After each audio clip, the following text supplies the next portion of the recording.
อยู่นี่ก็คักไปได้นั่นบรรยากาศเงียบสงบน้อยคนและสิได้ค่าดอกฮอด10 ล้านในเขตนี้ได้ใช่เบสเบิ้ลบ่เปียกเบิดชงนี่พี่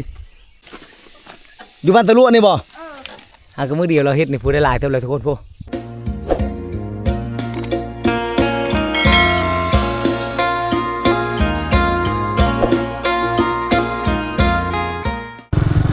สบายดีทุกคนอันนี้ก็แม่นคลิปวิดีโอในการเดินทางจากจุดชุมเจียงตูบไปหาจุดชุมละโกเดี๋ยวเราสิเดินทางกลับนะเพราะว่าสำเร็จการปฏิบัติหน้าที่ทุกคนมาย่ามห้องเช่งน้องๆนักเรียนเช่งอยู่เช่งจบชั้นป .5 อยู่จุดชุมพะบังก็เลยกลับทางนี้ค่อยกับเพราะว่าสิกลับเมืองนอก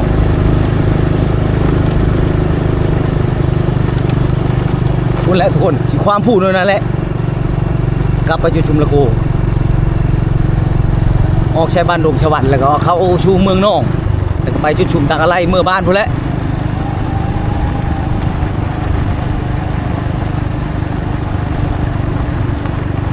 อันนี้ก็แม่นบ้านตะลุบ้านนี้ที่เขาโดนจุดชุมเจียงตูบบ้านเจียงตูบอยู่พูดทุกคนเสด็จเราเวียดปู่ติดบ้านกระป่ายถูกแต่ว่าจุดชุมนี่ตั้งอยู่บ้านตะลุแต่บริเวณว่าจุดชุมตะลุนะเป็นจุดชุมเจียงตูบชื่อจุดชุมกับชื่อบ้านบ่คือกันนะ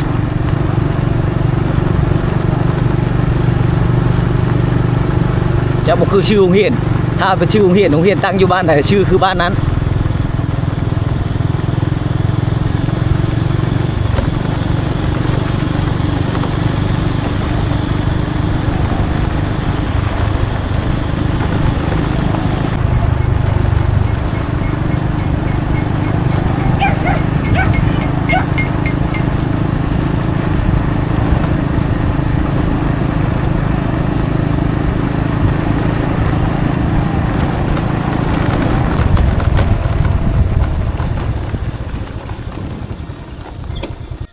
เบิ้งนี่ทุกคนหินตัวนี้เป็นหินที่ว่าแปลกชงกอยู่คืองูอยู่คือพญานาคเบิ้งนี่คักนะเป็นบอลถ่ายรูปได้อยู่นี่แหละทุกคนนี่บอลเขายืนอยู่นี่แหละถ่ายรูปพอดีวิดโหนะอยู่ในนี้ก็คักมีช่องก้อนนี่ก้อนนี่ก็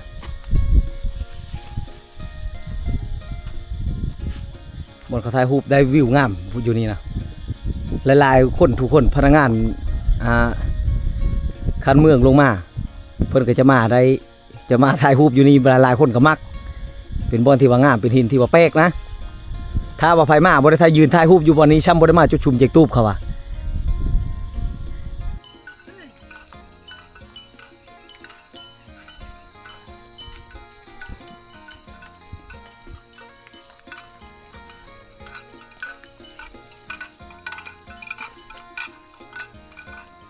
ในงูหลายน้องไม่เท้าไปเลี้ยงอยู่ใช้ผู้พุ่นบ่โอ้ตอนแรกพุ่นบ่มานะเอาเข้าไปกินเดิงด้วยเลยได้ยังกินถึงเมื่อขนาดโอ้มะม่วงกินกับข้าวนี่มะม่วงนะไปผู้เดียวไปกับลูกบ่น่ะโอ้นะทุกคนเพื่อนก็ไป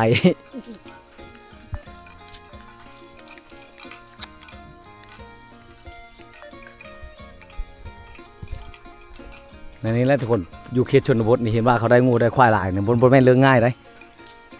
ไม่เห็นว่าเขาสิปล่อยปลาหรือไม่เห็นว่ามีฟาร์มเลี้ยงมีอันนั้นได้เขาต้องไปเลี้ยงอยู่ผู้อยู่ป่าพุ่นทุกคนตีนผู้พุ่นแหละตีนผาพุ่นแหละพุ่นแหละย่างน้ำหลังมันจนค่ำถ้าเขาปะมันก็จะแจงงูเขาก็จะหามันบ่เห็นนะย่างน้ำหลังมันพุ่นแหละจนค่ำใครค่ำลงแรง3 โมง4 โมงพุ่นแหละกะว่ามันอิ่มเลยเนาะก็จะเอามาผูกไว้มีคอกผมไม่เท่าผูกไว้เนาะจะตะดงแน่เนาะนั่นทุกมือบ่ดูไงเนี่ยเปลือกเพาะล่ะมืออื่นไปอีกอันนี้ทุกคนเฮ็ดเดี๋ยวนี้วนไปตลอดเลยผู้ที่ว่าเฮ็ดให้ก็ได้ไปเฮ็ดให้เนาะผู้ที่รับผิดชอบเลี้ยงงูนี่ก็จะเลี้ยงงูตลอดเลี้ยงงูเลี้ยงควายกระลายมาเขตนี้นะ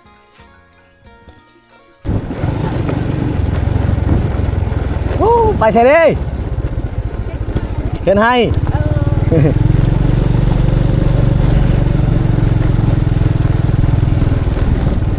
จัดโดยบ่ เ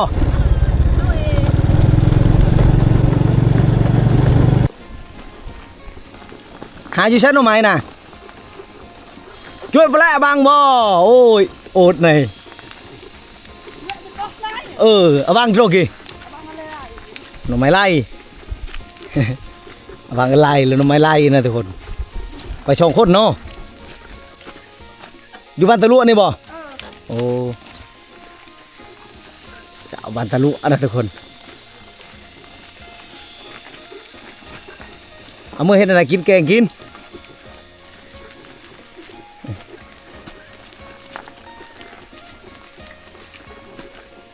เอาจูตาในหน้าจ้าบ่ ตากระจินấpเชิงโอ้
รอดมาได้ยังวุนวิทย์ทุกคน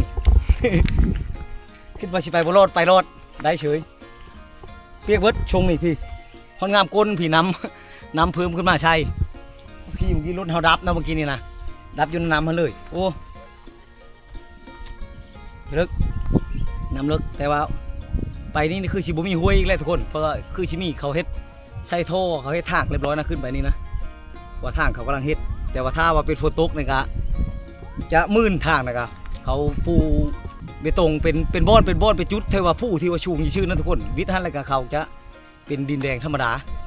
เขาคูดเอาหินตามผู้นั่นไปทอกแล้วก็ไปทอกเขาเกตธรรมดาชื่อนะกับพ่อไปได้ถ้าว่าฝนตกถ้าว่าฝนตกหนึ่งเข้ากับชีลำบากในการเดินทางเดี๋ยวชิพาทุกคนเดินทางไปทำกันเลยนะทุกคนเพราะว่าเข้าชิไปบุเละเป้าหมายเขากับเมื่อบ้านเมืองนอกถ้าเห็นกิจกรรมอย่างกระทำแถวแคมป์ทางชาวบ้านเพื่อเฮ็ดกิจกรรมอย่างก็เห็นอีกของประเพณีวัฒนธรรมอย่างหลายๆอย่างก็จะเอาให้ทุกคนได้เบิ่งนำนะไปทุกคนเดินทางกันเลยทางเช่นนี้ก็เป็นทางไปใช้คุณและทุกคนบ้านกะลากจุดชุมละโกไปแล้วทางตัวเขามากินนี่เป็นทางแต่จุดชุมเจียงตู้ออกไปหาบ้านกระปายเวียดนามนะแต่ตัวนี้ความเชี่ยกลับขึ้นไปพุ่นกะออกไปใช้เวียดนามกะได้คือเก่าถ้าไปความผู้เบิ่งนี้ก็ชิฮอดบ้านกะลากอันนี้ก็เป็นบ้านลากนะทุกคนพาทุกคนได้มาแล้วตอนนั้นนี่ช่องเทื่อแล้วบรรยากาศดีบ้านนี่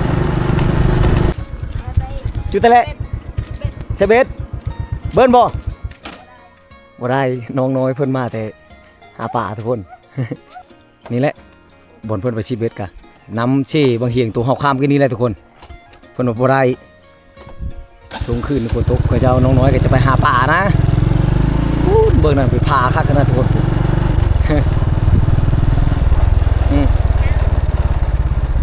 เบิ้ลบ่ได้ เอาโคมไปน้ำเนาะกังเว้นกัน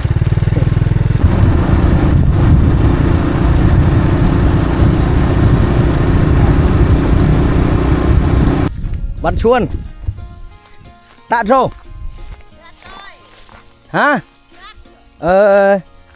สักข้าวให้นะทุกคนโอ้เฮ็ดแนวนี้เนาะชาข้าวนะโอ้คือกันกับแถวจุดชุมพะบังทุกคนมีผู้นึงชักไปก่อนเฮ็ดยังแค่ตัวนี้นะไม้ไว้ตัวนี้นะไม้ไว้ตัวบอลชักแล้วเนาะนี่นะโอ้จากมือเลยชักนี่ไหม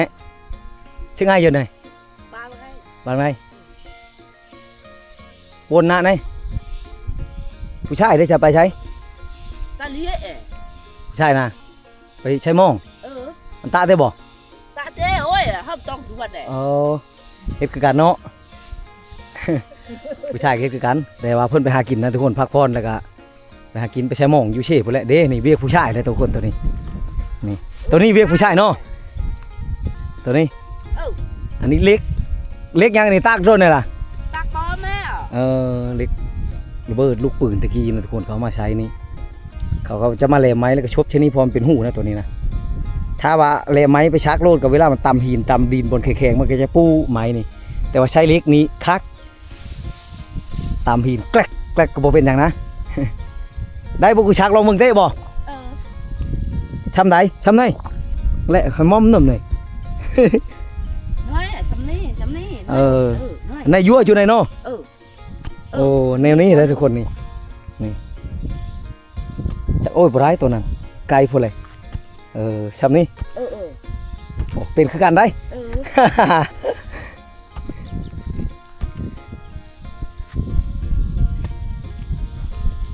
ปีกายในปุ้งมั่นเป็นบ่นี่นะ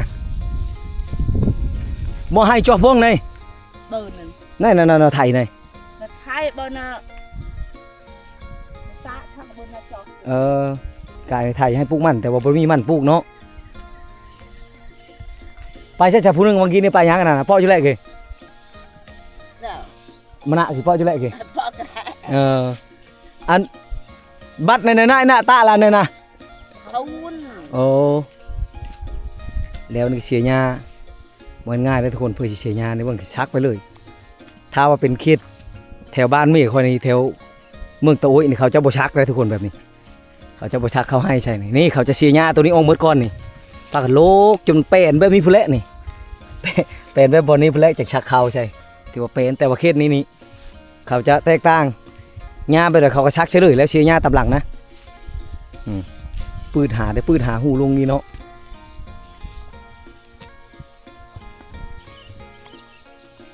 มันยังใช่อยู่นี่นะเบิ่งเครื่องเขามาบ่มีบอลพักเนาะ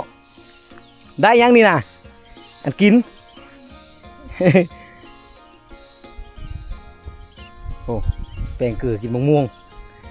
พุ่นบรรยากาศผู้ตัวนั้นผู้ตัวให้ตัวเป็นตะยานทุกคนผู้นะชั้นจิกเล็กอยู่หน้าตีนผู้โอ้แต่แถวนี้ใครได้เพ่งเวลาพูดเข้ากันง่ายพออยู่ในทางนี่รถนะทุกคนนี่ทางกันถ้าว่าได้รถจักรบ่ได้รถไถรถนั่นก็ใช้รถจักรก็ได้เท่า2 3 เป่าทางชิลูกไปนี่ใช้4 5 เป่าพุ่นแหละรถจักรขมัดไม้ใช่แล้วก็มัดเอายางจองแกเข้ามาเฮือนคะแนนได้เข้าหลายแต่ว่าอยู่ผู้นี้ลำบากได้นึงเวลาได้เข้าก็บางคนเขาก็จะป้าไว้อยู่ผู้เลยถ้าเวลาจะเอากินแล้วจะเอาอยากกินข้าวแล้วขึ้นไปเอาเท่าละเป่า2 เป่าแล้วเอามือ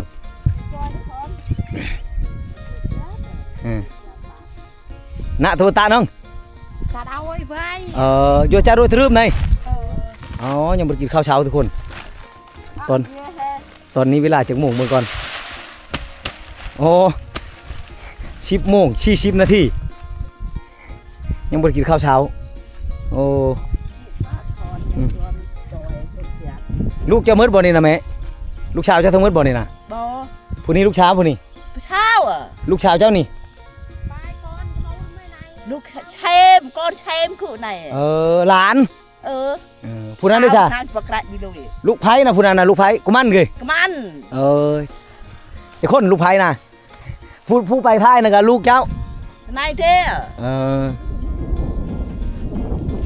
ถ้าว่าได้ลูกชายลายนี้โชคดีแล้วทุกคนแม่ย่านี่คนชนเผ่านี่ถ้าว่าได้ลูกชายลายนี้เวลาเอามีดมาเฮือนจนมืดเนาะสบายแม่พ่อปู ร่วงงานไปเอาเชือกกินเชือก พ่อปูแม่ย่านี่สบายแล้วเวียกนี่ถ้าว่าได้ลูกไผ่หลายๆนี่เพราะว่าลูกไผ่เฮ็ดนะ เชือกเอาไม่จับไปไหน พ่อปูแม่ย่าก็จะเลี้ยงลูกเลี้ยงหลานอยู่เฮือนสบายทุกคนถ้าบ่มีลูกชายนี่แล้วเละมีแต่ลูกสาวนี่ ลูกสาวนี่กินมื้อเฮือนผัวเบิดคือป้ายเงี้ยแล้วก็คันเบิ้นมาแช่มแหละเงี้ยพอดงน้าวเนาะคันก้อนชิเมียงช่วยเลยเบิ้นตาเวียงเนาะเบิ้นน่าช่วยกี่กุมันมังชิเมียงเละเตะเงี้ยตามให้เรียได้ hay ria ớt là té ảo chu là té cái mà chú chơi tao phá sẽ uy phá cũng đã chú này mà lẽ là khăn con mà vươn cái dạng này mà lẽ là phạ là không tiêu là bông cái man ồ cái man Thái Lan quát lan nó bao nhiêu ồ 2 lán 6 lán cái đây theo này nó nó biết cái đây thế cho tao bông này bông thế phá mà cho tao bông này ồ ồ nói khuất chỉได้10 ล้านเนาะอยู่นี่เนาะโอ้มีแต่4 ล้าน 5 ล้านก็ถือว่าโอเคแล้วพอแต่แล้วฮีดนะทุกคนน้อยคนแล้วสิได้ค่าดอกฮอด10 ล้านในเขตนี้ได้เขตจุชุมจิกตูบนี่ทุกคนแถวบ้านลากบ้านไหนนี่5 ล้าน 6 ล้านพอแต่แล้วฮีดพอแต่ได้ชื่อหมูชื่อไก่มาเฮ็ดฮีดแล้วก็แล้วนะทุกคนเชิญแต่ว่าแขกอ้ายเอ้ยน้องมาพอแต่เฮ็ดฮีดแล้วก็แล้วว่าสิได้40 50 ล้านคือแถวทงเพียงเขตคนลาวชาวผู้ไทยเฮาน่ะยากแต่ว่าแถวบ้านเมียคนนี้ค่าดองยังนักอยู่เลยทุกคน3-40 ล้านผู้ใดจังใดแต่ว่าแถวนี้นี่เขาว่า5 ล้าน 6 ล้านก็ได้โอ้คันลูกชาวเจ้านี่คละ5 ล้านเนี่ยได้บ่กอดกระมูลมานี่คันนับโยตะเบิ้นจิเป๊ะย้อนเนาะโอ้เฮ็ดไหนเพิ่นว่าคันจะได้หลายก็ความจริงก็จะได้อยู่แต่ว่า ทางฝ่ายชายก็บ่มี เขาให้เท่าไรตามเขาให้เนาะเขาให้เท่าไรก็เอาชักเองแล้วบัดนี้ก็เนาะผัวยังไปหาปลา ไปใช้ชงคนน่ะนะแล้วอะไรปอกเลย nó chụp bạn ba โอ้ไปหาพักมากินยังบ่มีเงินกินขึ้นไปเดินไปจ่าแต่ดงตะเบิ้นเนาะ con về hay เออ về cha bạn ba à บัตรโทษโดยจ่าล่ะ bắt หาผักกุ้มผักหยางมากินเลยเนาะผักนอกเนาะแถวนี้ในร้ายผักนอกทุกคน แล้วเวียกแล้วก็ยัง thôi đó chơi ลุกมาแต่ chúa thiện แล้วแต่อันนั้นเลยกะ làm cái chấp lúc thiện ยังอันนั้น ยังไปหากินนี่พอบ่มีผู้หากินหรือคนผู้ก็ยังบ่มาหาปลาโดเบิ้นเต้บ่เชียบ่อาตะบ่อาเลียบ่มือก็ได้เนาะมือได้โชคดีก็ได้เนาะ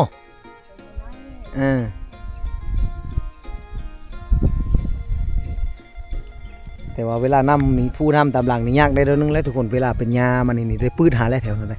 ปืดหาคุมมันนี่ buông nhà tạ này này thế ตะเบิ้นโครงคือตะกี้นี่มันนำเชียมจัดเลยมันนำนัวกี่จัดเลยมอมเลย buông hết bông เ tạ ăn thì buông hết tạ này này ถ้าเฮ็ดมันนำนัวเอ้ย cái con của tôi này này buông hết โอ้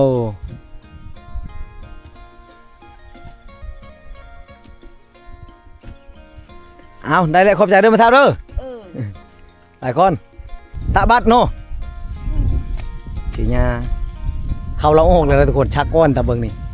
บางทีนี่อยู่เถียงนั้นเลยกี่ใบจัดเนาะเด้เลยกี่ใบจัดโดยใบจัดเลยกี่ไม่ค่อยเบิ้ลเนาะไม่ฮอดน้ำเดินnàyเข้าละอกเลยทุกคนตะมาหน้าบ่ผู้ดีคือเก้าทุกคนเราผู้ที่คอยอันนั้นนะวิดีโอก้อนผู้ทุกคนคอยมาถ่ายเราตอนนั้นเราเสียญานะตอนนี้นะคนเดียวเราทางญานะชนะจัดกับมันมาหน้าไหมเนี่ย con cháu ในเละก้อนเจ้าเปาะเลยเป็นตัวตาบัดใน lấy chết sai này โอ้เขาก็มีให้ต่างหากลูกหลานกันเนาะถ้าว่าลูกหลานแล้วชักเขาให้เขาจะช่วยนะทุกคนก็ยากตัวเป็นเปาะเนาะโชคเธอมาตอนเชียร์ญานะครับโผล่มาเฮ็ดนำเลยทุกคน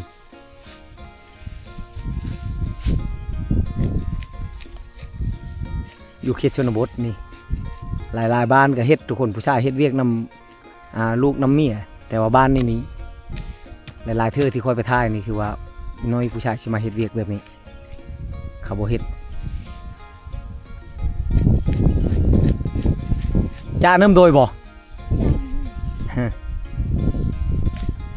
มุ้ยบอลพักเนาะเจ้ากันเนาะบ่มีที่ตู้บ่มีหยังเนาะมีก็มีโฮมไม้พุ่นแหละผู้แต่ว่าเสียญาค่อยเบิ่งนี่โอ้ทุกคนคือสีชาผู้ใดยังก็บ่กว้างให้แล้วกันนี่เลาะไปนี่แหละผู้หญ้าเอาไปพุ่นแล้วทุกคนนั่นอีฮอดบนลักเขาชักพุ่นตัวนั้นพุ่นแหละคือ คือสิบ่เห็นดอกเห็นบ่หลักน้อยๆพุ่นมาพุ่นแหละแต่ว่าคือสิใช้เวลาโดนเติบเพราะว่าคนเดียวเล่านะเบิ่งเราเฮ็ดนี่เชื่อง่ายจะมาตะนี่ ไว้บนไหน โอ้เขาไหวเติบชา หาก็มือเดียวหาก็มือเดียวเราเฮ็ดนี่ผู้ได้หลายเติบเลยทุกคนพวก ไหวอยู่ขึ้นมาเฮานี่ก็เป็นจุดที่ว่าสูงชูโพนทุกคนทางบ่นี่กันนี่แต่ว่าดอนใดเป็นผู้นี่คือว้าวแล้วเขาเฮ็ดเบตงถ้าว่าวิทย์ผู้แล้วก็แล้วมีแต่ดอนผู้ชูงชั้นอะไรนะเขาจะใช้เบตงถ้าวิทย์ผู้บ่ได้ชูงชั้นแล้วก็ทางเป็นทางดินแดงธรรมดาขึ้นมาในนี้จะค่อยเห็นเบิดทุกคนผู้พุ่นผู้ตัวนั้นนี้จะเป็นเวียดเลยทุกคนตัวนั้นนี่เป็นเบื้องเวียดนะพูนเบื้องพูนเลยจะเป็นอันนั้นเบื้องนั่นเลยพุ่นทางตะพูนทุกคนจะเป็นบ้านตะปอกเทียนนั้นนะจะเป็นทางไปบ้างตะปองน้อยตะปองใหญ่อยู่พุ่นแหละพุ่นแหละทุกคนค่อยเห็นเบิดนะแถวนี้นะทางเบื้องนั้นเป็นเวียดแล้วผู้ทุกคนผู้นี่ผู้ตัวนั้นเลยเวียดนามไม้ตัวนั้นซีเมนต์ชวนของเวียดเนี่ยชวนของเวียดนามนะชวนไม้กระถินนรกนะทุกคนชวนยังบงของชาวบ้านเวียดนามออกไปนี่ก็ชิฮอดบ้านอาช็อกเวียดครับเดี๋ยวเราจะเดินทางต่อทุกคนเอาขึ้นไปนี่ไกลจะฮอดบ้านกระลากละนี่เป็นบ้านเก่าสังเกตบางต้นบางมีบางม่วงนี่หลายทุกคนต้นไม้เนี่ยพอเป็นบ้านตะกี้เขาจะอยู่นี่โอ้เขานี่เขาหน้านี่กำลังชุบยังไม่ทันได้เกี่ยวยังไงชาวบ้านจะเก็บเกี่ยวเขาหน้าแช่งนี่ก็เฮ็ดหน้าปีก็ต่อเลยเฮ็ดให้พร้อมนะบริพักได้เช่าเลยนะทุกคนตัวนี้เป็นน้ำลิ้นที่ว่าโลกพูดแล้วลงมาพูดมันพูดตัวนั้นแหละมาแต่โอ้ยแต่พูดตัวนั้นแหละไหลตลอดแรงตลอดฝนเลยแต่ว่าถ้าว่าเป็นเนี่ยฝนมันจะอันนั้นอยู่มันจะออกหลายคนนี้นะมันจะออกเต็มท่อนี่ถ้าฝนตกตลอดนี่ถ้าว่าเป็นเดือน8 เดือน 9โอ้ป่าไปเลยทุกคนนะป่าไปเลยประคองง่ายนะโอ้มีป่าเลยน่าเนี่ยวันน้ำมีน้ำนี่โอ้เขตชนบทอุดมสมบูรณ์อาหารการกินปูป่าเนี่ยพอได้กินช้อนให้เขากว้างขนาดผูกตัวโอ้หมูเป็นเจ้าดีครับโอ้นับโชว์ให้ตาช้ำให้ตาพุ่นบัดชวนอยู่นี่เลยบ่บ้านบ่อยู่นี่นะหรือว่าเป็นเทียงหน้าเจ้าชื่อบ้านยังอันนี้นะเคยนะมาตาฉันคือคนโบราณใช่คือบุญอีหลายครอบครัวเท่าชกหลังนี่เขาย้ายเอาแต่นี่บ่โอ้แต่ก่อนอยู่ในนี้เนาะแล้วเขาย้ายเอาไปอยู่บ้านกระลากพุ่นนะโอ้ถ้าเจ้าบ่ย้ายออกอยู่น้ำให้น้ำชวนนี่เลยเนาะบ่มีดินอยู่พุ่นแล้วบ่ได้ออกอยู่นี่ก็ม่วนคือกันแต่ว่าขาดไฟฟ้านี่แหละขาดเนาะสัญญาณฮอดบ่อยู่นี่ไอโอ้สัญญาณเวียดถึงอยู่นี่เนาะโอ้สัญญาณเวียดได้ทุกคน อยู่นี่ไฟฟ้าบ่มีแต่ว่าสัญญาณนี่พอได้สัญญาณนี่สัญญาณเวียดเพราะมันบ่ได้ไกลเวียดนะคือบอนพูนแล้วคอยให้คนเบิ่งนะอยู่นี่เบิ่งนะโอ้ทักทายกันเนาะทางนี้กันท่อชงท่อแป๊บน้ำมันนี่เขาก็จะเอามาเฮ็ดห้างกองพืชนี่ถือว่าหลายขนาดปอตัว มีลูกสาวลูกเพอหาเอาป้าไว้เอาคู่เขาจะเอาเข้าตารางแต่ว่าอันนี้ตากฝนเลยนะถ้าเอาตากฝนนี่ถ้าบ่ปลุกบ่มุ่งมันนี่เวลาย่ามฝนนี่มันจะดังไฟยากหน่อยนึงนะน้องน้อยพวกอยู่ในนี้เฮ็ดยังไม่เท่าตาโต บ้านเจ้าน้องน้อยนี่ก็บ่มีผู้บ่มีมูลินเลยเนาะนางเย้าอีเลยเอ้ยเหี้ยเนาะเลยกับเย้าเลยกับน้าเหี้ยเลยเหี้ยเฮียนแต่บ่เรียนแต่เหี้ยเรียนบ่แหละชรุนติวินกลากได้แต่เบิ่น